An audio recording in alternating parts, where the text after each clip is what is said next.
In terms of what happened Sunday, I think it was a very well fought game overall. Like, they weren't expected to win. They only lost by 3, which personally I think goes back to the 38-yarder that Blair Walsh missed, because if he makes that, he ties it at 3, but he didn't, which makes it still 3-0, and then next play 72-yard Ronnie Hillman touchdown. So then it's now 10-0. So that 10-point swing right there, I think made it like the actual hard part of playing there. Just having that sequence right there, and then you're playing from 10 down almost the entire game now. So there are some people going with I think they do bring someone in next year to compete with Blair Walsh, because this is now a continuous issue. This was an issue in the preseason. They were like, don't worry about it. And now it's still an issue. So it's kind of how you want to look at that. But I think the line needs to block better. I know they have a ferocious front seven, especially with Miller and D-Ware coming off the edge. But you can't let your quarterback get sacked 7 times. I don't care who you're playing against. If you're sacked 7 times, the odds are you're losing the game. So there's a little bit better on that front 5 there. I still think it might be the right side mainly, because Khalil's playing a little bit better, and then you have Fusco. He's pretty decent. And then from the center, with John Sullivan being out, and both the rookie tackle and T.J. Clemmings and Mike Harris being the right tackle, move to right guard. I think those 3 right now are the weak points of the line, and they can just kind of go right through. So, and we also have to bring up the last play of the game. Well, the last real play, when Teddy was stripped of the ball by T.J. Ward, and Peterson was supposed to block T.J. Ward and then come out into the flats. So Peterson did say that was mainly on him, but he needs to, I don't know, that needs to be a little bit more effort by Peterson to block. He's not doing well on the blocking things. I kind of wonder why they had him in there on the passing situations, because in the past, this past year so far, since the season began, they haven't used him on passing situations. They've either put McKinnon in there because he's a better receiving back, or Asiata in there because he can block. So if they should have rolled with Asiata right there, I think, just to protect Teddy Bridgewater at that point. You've already let him get destroyed. So just try to give him a little bit extra time there by giving him the blocking back. So that's personally my thought on that. But no, it was certainly a winnable game. That is kind of the silver lining to this. This is a really good team. They're now 4-0. Minnesota was able to hang with them. So how does that project in the long run? Well, I think it projects pretty well, because I know after this bye week we got Kansas City, and then we got who was it?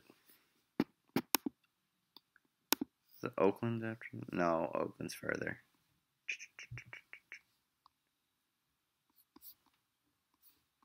See, after that we got the Lions. That's right. So, but the Chiefs is at home, so we don't have to go to Arrowhead, and then you have 2 road games, and the Lions and the Bears. So I think those are very winnable, especially Detroit and Chicago. They don't threaten me. Kansas City could be a little bit iffy, but I'm pretty confident about that one too. So I think there is a chance you can go from 2-2 to 5-2 here, maybe with these 3. And then you got St. Louis and the Raiders and the Packers. I think that's a rough. Well, this is gonna be a rough couple of game stretch here. So because you got the next three being after that the Falcons and it's in Atlanta to Seattle, and then you go to Arizona on Thursday night. So you go from Seattle to Arizona on a short week. This is where things start to get a little iffy, I think, because I think this team can be a playoff team, especially if we do win these next 3 games. We're in good shape. But if we don't, then we're going to be in a race, and the race may knock us out.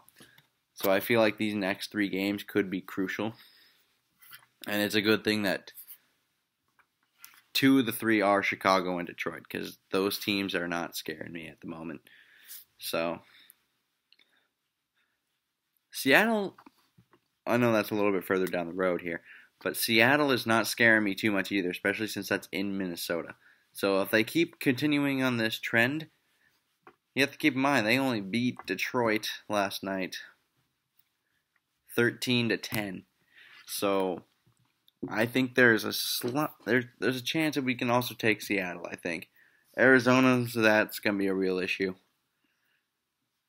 Because if we're capable of winning these 3 games here, and then even if we lose one of the 3 between the Rams, Raiders, and Packers, we're like 1 or 2 of those, I still think we're in good shape.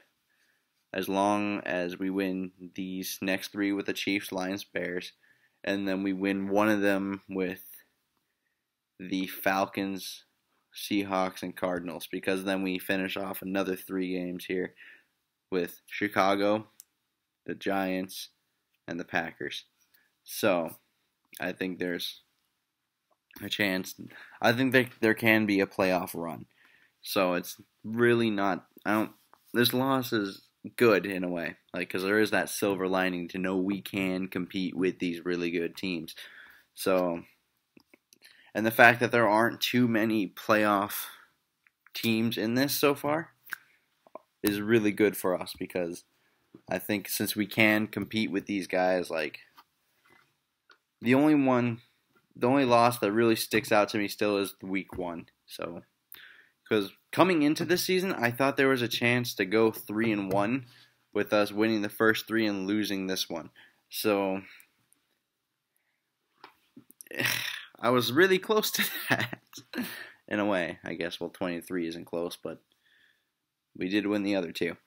So, but this team is not as bad as it will look on paper. I think they're better than 2-2.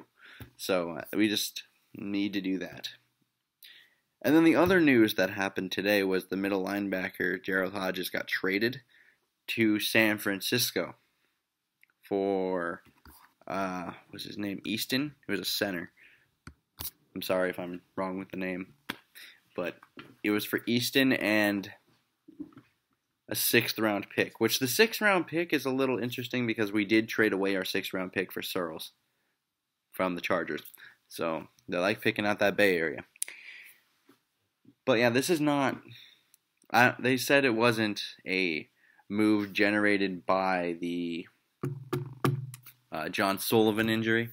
They just felt they could get more depth, and that Eric Kendricks is playing well enough, so they believe in that, and they think, and they've said that this is kind of almost an attempt to get both Audie Cole and Edmund Robinson a little bit more playing time, see what you really have in those 2.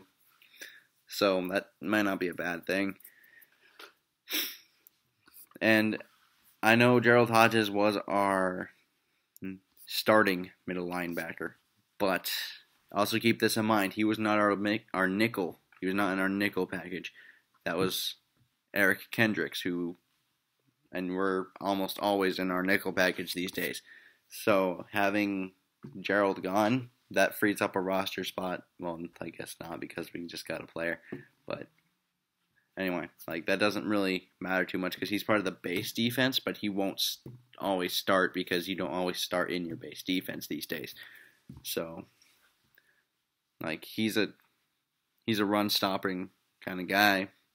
We have Kendricks insert. He's going to play probably both weak side and middle linebacker, I'd imagine, and when he's not playing middle linebacker, I would assume Audie Cole may come in the base package. That's my guess. I don't know yet, but that's what I assume.